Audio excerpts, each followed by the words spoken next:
Hey guys, it's your good old buddy KBGiantsfan here, and I'm back with some more Demon Souls.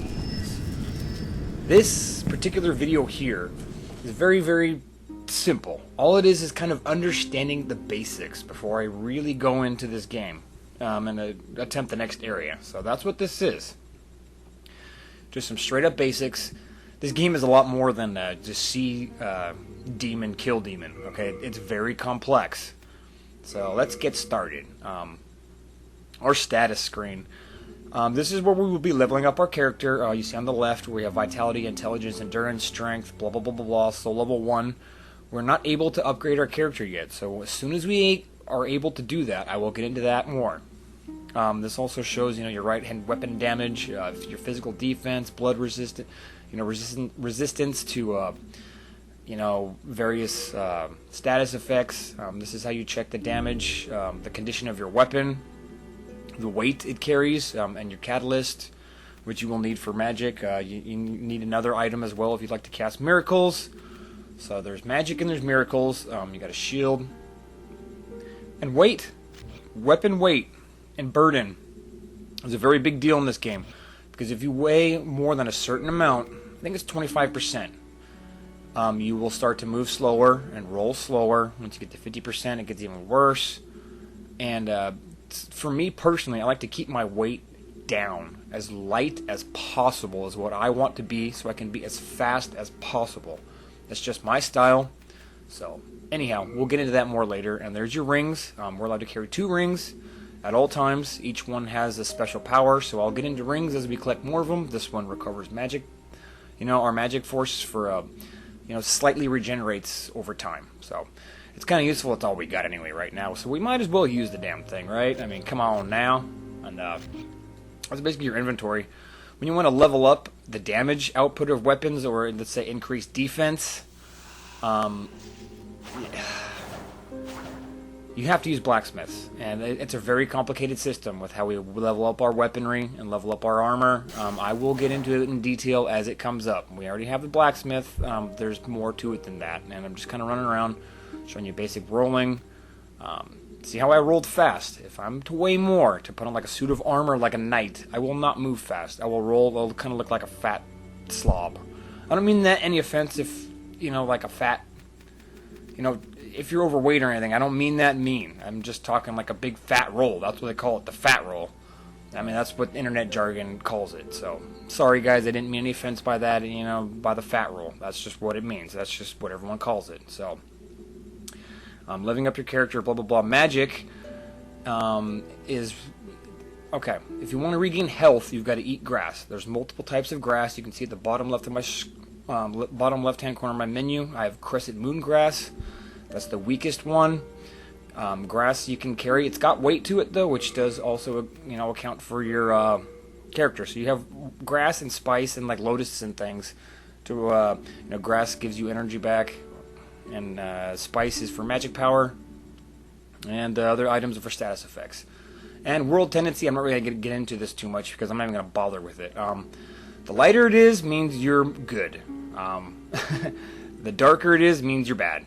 You'll see all these colors look the same, which means it doesn't matter. I just want to kind of get into this and say, if you ever look into your menu and see one of those areas is getting darker, it means you've been evil. If it's getting brighter, it means you've been a good boy. So here we go. Let's go ahead and hit up this first area. And if we were to defeat our first demon, we would see another area with another archstone below this. But for right now, all we have is this area to go to. So that's what's going to be available when we pick warp to selected area. So more will be available as we progress through the game. So here we go. It's sitting on a loading screen, but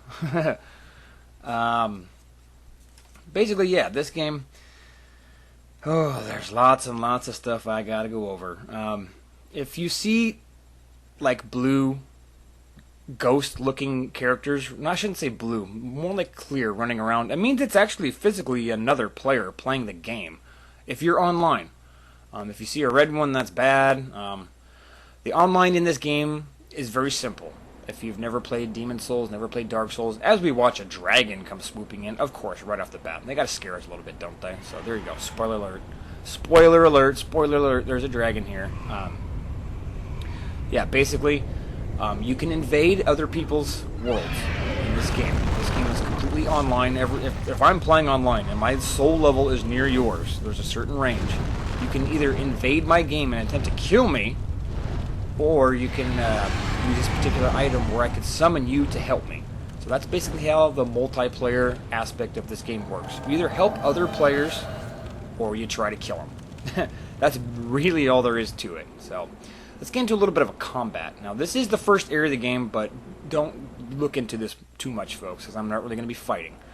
I'm going to kill a few guys, but I'm not really going to progress anywhere. I'm just going to kind of show you guys the basics of how the game's battle mechanics work. You know, L1, you hold it for your shield. R1 is your basic attack button. And I'm trying to get behind the guy, because if you get behind him and stab him, it's a backstab. You have to be at a certain correct angle, and it's basically a one-shot kill. You know, if you've got a powerful enough weapon or you're on weak enemies. Here we go. That's a backstab. That's a lot of damage. And you've also got your, so you've got your R1 weak attack. Some weapons are stabbing weapons, some are thrusting weapons, some are slashing weapons. They all have different effects, different movesets. I'll get into what weapons I'm going to use, so I'll make some recommendations again as we progress through the game. That's how you use magic. You just switch out your right-handed weapon for a catalyst, and I blasted that guy, which we're going to be doing a lot of. So, oh yeah, real quick, world tendency. See, like gates like that, I could have opened it if I had my world tendency as a certain level. But anyway, that's not important because I'm not going to go there. It's not going to affect us actually conquering the game single player style, because that's what we're going to do with this. We're going to beat it by ourselves. We don't need anybody's help or any of that crap. We'll be just fine. I've done it before. I can do it again. And I think it's fun to play through these Souls games the first time by yourself. So, taking out those two guys with some soul arrows. Picking up some items. And, oh man, excuse me. Sorry about that, folks. I really apologize.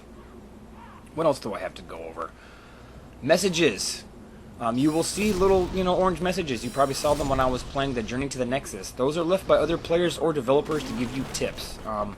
Not going to really worry about those. I don't need tips. And I'm trying to show you guys an example of how you can kind of attack or parry an enemy and slash his weapon out of the way and really hit him hard with a counterattack. But it didn't really work. I don't think it works on that guy, so I'm not going to bother. I'm going to kill these last few guys.